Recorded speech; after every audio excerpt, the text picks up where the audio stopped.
of solitude could be mentally taxing, leading to a sense of loneliness and alienation. The camaraderie among cowboys was one of the few comforts they had. But even this was not guaranteed, as the transient nature of the work meant that crews were constantly changing. Number 2. Law enforcement and the illusion of order.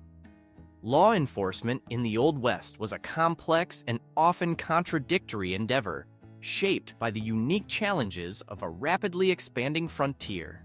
Sheriffs and deputies were typically elected or appointed by local communities, often with minimal training and a rudimentary understanding of the law. Their authority was heavily reliant on the respect and cooperation of the townspeople, which could vary greatly depending on the local culture and the specific circumstances of each town. Many towns had a single sheriff or a small number of deputies, who were responsible not only for maintaining order, but also for performing a range of civic duties, from collecting taxes to serving court documents. The line between lawman and outlaw was often blurred in the Old West. In some cases, former criminals were recruited as lawmen because of their knowledge of the criminal underworld and their skills in tracking and apprehending fugitives. This practice sometimes resulted in law enforcement officials who were just as ruthless as the outlaws they pursued. In several towns, so-called gunfighter sheriffs were known for using their lethal skills to enforce their own brand of justice, which was not always aligned with legal standards or ethical norms. Corruption within law enforcement was a significant issue. In many frontier towns, lawmen were susceptible to bribes and other forms of corruption, especially when dealing with wealthy cattle barons or mining magnates who could exert considerable influence. Some lawmen accepted payments to look the other way, allowing illegal gambling, prostitution, and smuggling operations to flourish under their watch. Others were directly involved in criminal activities themselves, using their positions of power to protect their interests and those of their allies. Vigilantism also played a notable role in frontier justice. Due to the vast and often under-policed territories, local residents sometimes took the law into their own hands, forming vigilante groups to pursue and punish criminals. These groups could range from loosely organized posses to more structured vigilante committees, which operated outside the formal legal system. Although they were sometimes effective in addressing crime, their actions often led to abuses of power and extrajudicial violence, further complicating the landscape of law and order. Bounty hunters filled a critical niche in this chaotic environment. Operating with minimal oversight, bounty hunters were essentially freelance law enforcers who pursued criminals for financial rewards. The pursuit of outlaws was fraught with danger, requiring a high degree of cunning and toughness. Bounty hunters faced not only the physical dangers of confronting armed fugitives, but also the ethical challenges of navigating a job that often involved deception, betrayal, and morally ambiguous choices. Their methods were sometimes brutal, and their actions were frequently a source of controversy, raising questions about the balance between law enforcement and personal gain. The presence of itinerant judges, known as circuit judges, added another layer to the enforcement of justice. These judges traveled from town to town, often with little knowledge of local customs or conflicts, to preside over trials. Their rulings were sometimes inconsistent, reflecting the uneven application of law across the frontier. Despite these challenges, some judges became respected figures, known for their fairness and commitment to justice, while others were seen as corrupt or biased, further undermining the fragile legal framework of the Old West. Number 3. The perils of mining and railroad work. Mining in the Old West was a perilous endeavor fraught with numerous dangers that went beyond mere accidents. The work environment in the mines was extremely hazardous, characterized by poorly ventilated tunnels where miners faced the constant risk of cave-ins.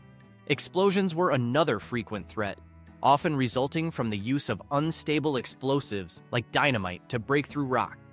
The limited lighting in the mines, provided by flickering oil lamps, made visibility poor, increasing the chances of accidents.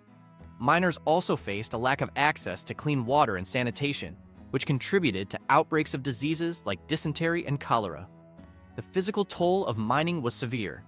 Miners worked long hours, sometimes up to 14-hour days, in confined spaces with low ceilings, forcing them to crouch for extended periods.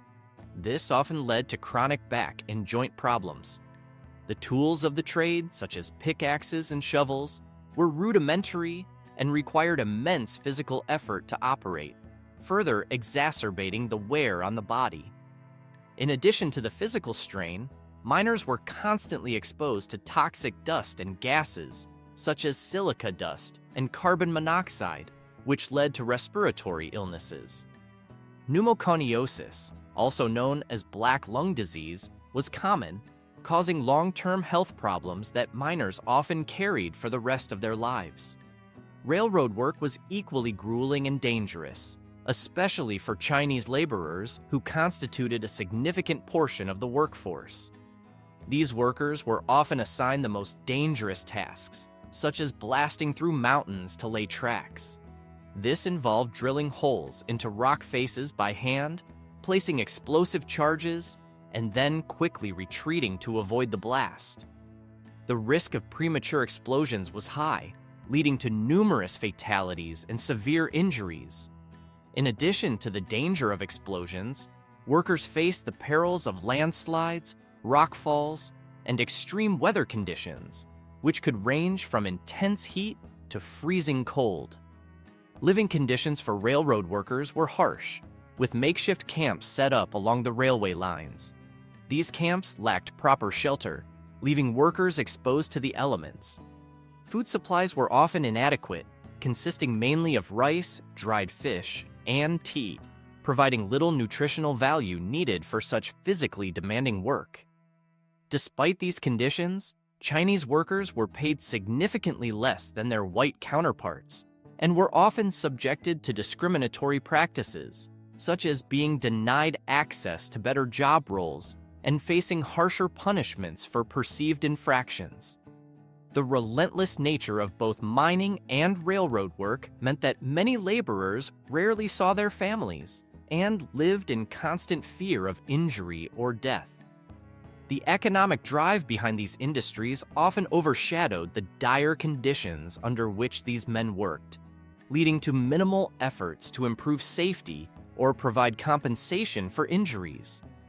Despite the adversities, the contributions of these workers were instrumental in shaping the infrastructure of the American West, enabling the transport of resources and people that fueled the growth and expansion of the frontier. Number 4. Life inside saloons and the role of blacksmiths. Saloons in the Old West were multifaceted establishments that served a variety of purposes beyond just selling alcohol. They were often the center of social life in frontier towns, offering a gathering place for a diverse clientele that included miners, cowboys, trappers, and traveling salesmen. The ambiance of a saloon was a blend of boisterous entertainment and tension. Gambling tables were a common feature, where games like poker and faro attracted crowds. Entertainment could range from piano players and singers to more scandalous acts, such as can-can dancers, which sometimes led to moral outrage among the more conservative townsfolk.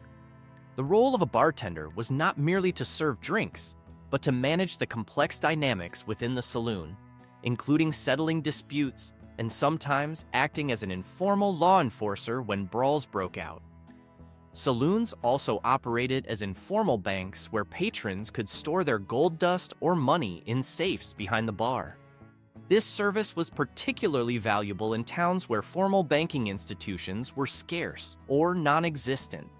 However, this also made saloons targets for robberies, requiring saloon owners and workers to be constantly vigilant. The economic model of a saloon relied heavily on high-margin products like whiskey, often mixed with additives like tobacco or even pepper to mask the low quality. This practice ensured that the profit margins remained high, even if it meant compromising the quality of the product.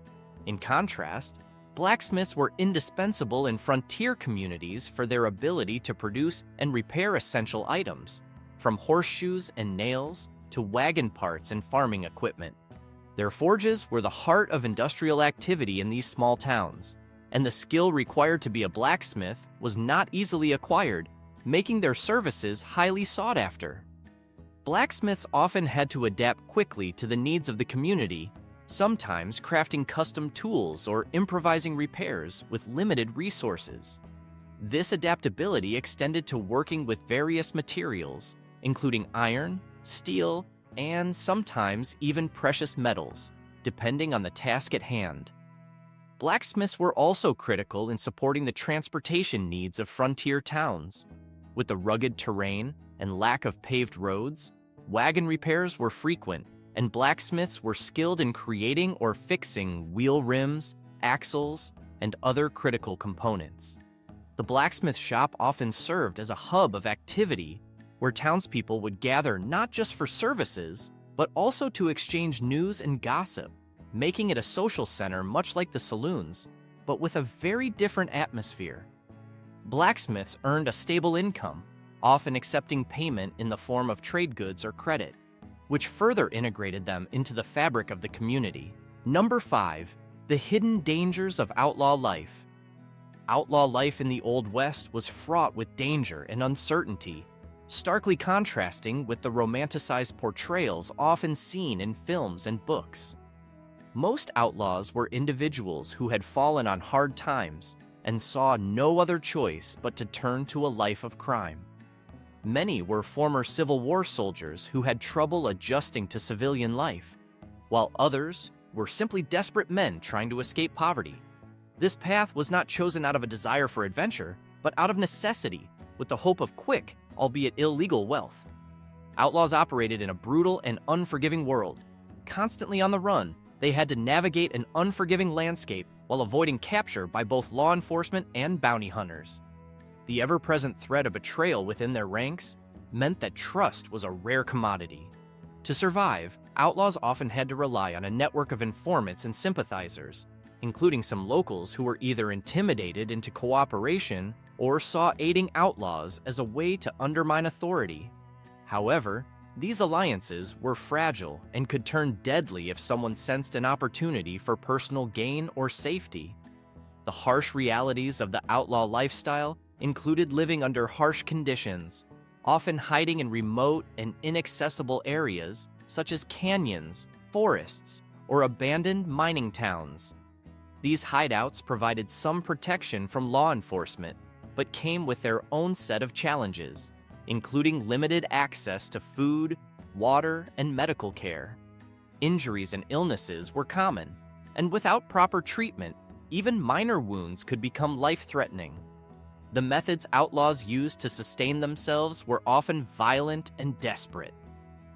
Robbing banks, stagecoaches, and trains was dangerous work, frequently ending in gunfights that resulted in injuries or deaths on both sides. The financial gains from these heists were often minimal compared to the risk involved, and money quickly ran out, forcing outlaws to keep moving and planning their next crime. The use of violence, while sometimes necessary, also served to increase the ferocity with which law enforcement pursued them. Law enforcement, though initially scattered and under-resourced, became increasingly effective over time, leading to a high turnover rate among outlaws. The advent of telegraphs and the expansion of railroads allowed for faster communication and movement of lawmen, making it harder for outlaws to evade capture. Bounty hunters, motivated by the substantial rewards offered for capturing or killing notorious criminals, relentlessly pursued them, often crossing state lines to do so. This constant pursuit meant that many outlaws were forced to change their aliases and appearances frequently, adding to the stress and paranoia that accompanied their lifestyle. The psychological toll of living as an outlaw was immense. Constant fear of capture or death, combined with the necessity to always be on the move, led to a life of isolation and anxiety. Many outlaws found themselves increasingly alienated from society, unable to form lasting relationships or find stability. the allure of quick riches and freedom was overshadowed by the harsh reality of a life filled with violence, betrayal, and a near-constant battle for survival. Few outlaws lived to old age, and even fewer managed to escape the cycle of crime once they had entered it.